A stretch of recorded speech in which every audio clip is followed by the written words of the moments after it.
ಈ ಕಾರಣದಿಂದ ಕೊಡಕ್ಕಾಗ್ಲಿಲ್ಲ. ಈಗ ಪ್ರಾರಂಭ ಮಾಡಿದ್ದೀವಿ. ಈ ಬಜೆಟ್ ನಲ್ಲೂ ಕೂಡ ಘೋಷಣೆ ಮಾಡ್ತೀನಿ ನಾನು. ಉದ್ಯೋಗ ಕೊಡ್ತೀವಿ, ಹಂತವಾಗಿ ಭರ್ತಿ ಮಾಡ್ತೀವಿ.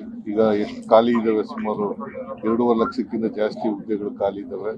ಅದೆಲ್ಲ ಹಂತವಾಗಿ ಭರ್ತಿ ಮಾಡ್ತೀವಿ. ಚಿಕ್ಕಮಗಳೂರಲ್ಲಿ ಆನೆ ದಾಳಿ ಒಂದೇ ವಾರದಲ್ಲಿ 2 ಸಾವು ಮತ್ತು 14 ಜನ. ಏನಾಗಿದೆ, ಆನೆಗಳ ಸಂಖ್ಯೆ, ಹುಲಿಗಳ ಸಂಖ್ಯೆ, ಚಿರತೆಗಳ ಸಂಖ್ಯೆ ಜಾಸ್ತಿ ಆಗುತ್ತಿದೆ ಕರ್ನಾಟಕದಲ್ಲಿ.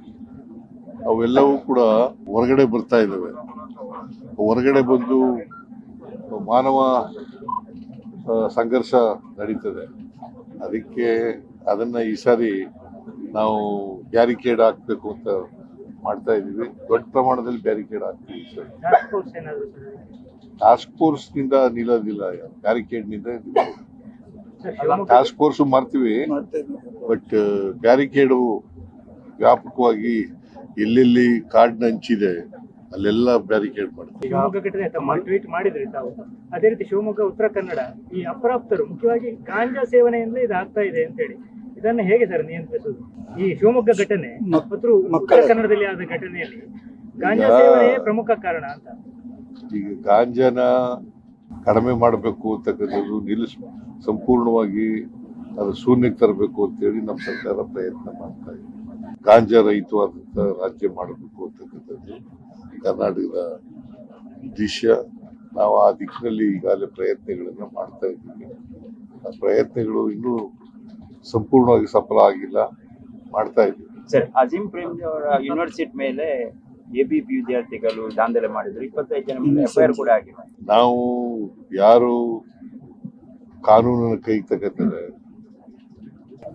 ಅವರು ಎಬಿವಿಪಿ ಇರ್ಬೋದು, ಬೇರೆ ಯಾರೇ ಸಂಘಟನೆಗಳಿರ್ಬೋದು, ಆ ಸಂಘಟನೆಯ ವಿರುದ್ಧ ಕಠಿಣವಾದಂಥ ಕ್ರಮಗಳನ್ನು ತಗೊಳ್ತೀವಿ. ವಿನಾಕಾರಣ ಕಾನೂನನ್ನು ಕೈ ತಗೊಳ್ತಕ್ಕಂಥದ್ದನ್ನು ಸಹಿಸಲ್ಲ ನಮ್ಮ ಸರ್ಕಾರ. ಸರ್, ಬರ್ಡನ್ ಆದ್ರೂ ಕೂಡ ಗ್ಯಾರಂಟಿ ಯೋಜನೆಗಳನ್ನು ಮುಂದುವರಿಸ್ತಾ ಇದ್ದೇವೆ ಅಂತ ಡಿಸಿಎಂ ಒಂದು ಸಾಂದರ್ಭಿಕವಾಗಿ ಒಂದು ಮಾತು ಹೇಳಿದ್ರು. ಬರ್ಡನ್ ಅಂತ ಅನಿಸ್ತದೆ ಸರ್ ತಮಗೆ? ಬರ್ಡನ್ ಅಂತಂದ್ರೆ ವರ್ಷಕ್ಕೆ 52,000 ಕೋಟಿಗಿಂತ ಜಾಸ್ತಿ ಆಗ್ತದೆ. ಅದು ಬರ್ಡನ್ ಅಂತ ಹೇಳಿರ್ಬೇಕು. ನಾವು ಡೆವಲಪ್ಮೆಂಟ್ ವರ್ಕ್ಸು ಮುಂದುವರಿಸ್ತಾ ಇದ್ದೀವಿ. ಮತ್ತೆ ಗ್ಯಾರಂಟಿ ಯೋಜನೆಗಳು 1,20,000 ಕೋಟಿ ಈಗಾಗಲೇ ಕೊಟ್ಟಿದ್ದೀವಿ. ಗ್ಯಾರಂಟಿ ಯೋಜನೆ ನಮ್ಮ ರಾಜ್ಯ ವನ್ಯಜೀವಿ ವಿಭಾಗ ಪರ್ಮಿಷನ್ ಕೊಡುತ್ತೆ ಸರ್. ಯಾವುದಕ್ಕೆ? ಆಗುಂಬೆಯಲ್ಲಿ ಸುರಂಗ ನಿರ್ಮಾಣ. State opinion has not been expressed. The Agumbe tunnel is there. So ನೀವೇನ್ ಹೇಳ್ತೀರಾ? permission ಎಲ್ಲ ಮಾಡ್ತೀವಿ ಅದು.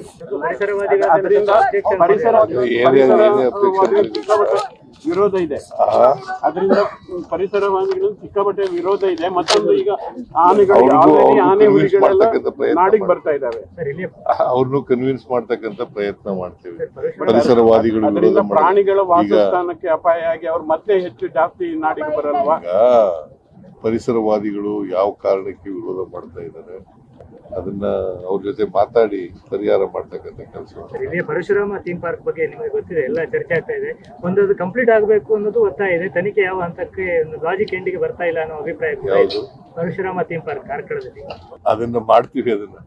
ಅದನ್ನ ಯಾರು ತಪ್ಪು ಮಾಡಿದ್ದಾರೆ ಅವ್ರ ಮೇಲೆ ಕ್ರಮ ತಗೊಳ್ತಕ್ಕಂಥ ಯೋಜನೆ ಮುಗಿಬೇಕಲ್ಲ, ಯೋಜನೆ ಮುಗಿಸ್ತಕ್ಕಂಥ ಕೆಲಸ ಮಾಡ್ತೀವಿ. ಸರ್ಕಾರಿ ಆಸ್ಪತ್ರೆಗಳಲ್ಲಿ ಔಷಧಿಗಳ ಕೊರತೆಯಿಂದ ರೋಗಿಗಳು ಇಲ್ಲ ಕೊರತೆ, ಔಷಧಿಗಳ ಕೊರತೆ ಇಲ್ಲ ಸರ್. ಅದೇ ರೀತಿ ಬ್ರಹ್ಮಾವರ ಸಕ್ಕರೆ ಕಾರ್ಖಾನೆ ಭ್ರಷ್ಟಾಚಾರದ ತನಿಖೆ ಯಾವುದೇ ಕನ್ಕ್ಲೂಷನ್ ಹೋಗ್ತಾ ಇಲ್ಲ, ಅದು ಮುಂದುವರಿತಾನೆ ಇಲ್ಲ. ಪ್ರತಾಪ್ ಚಂದ್ರ ಶೆಟ್ಟರು 50 ದಿನ ಧರಣಿ ಎಲ್ಲ ಮಾಡಿದ್ರು.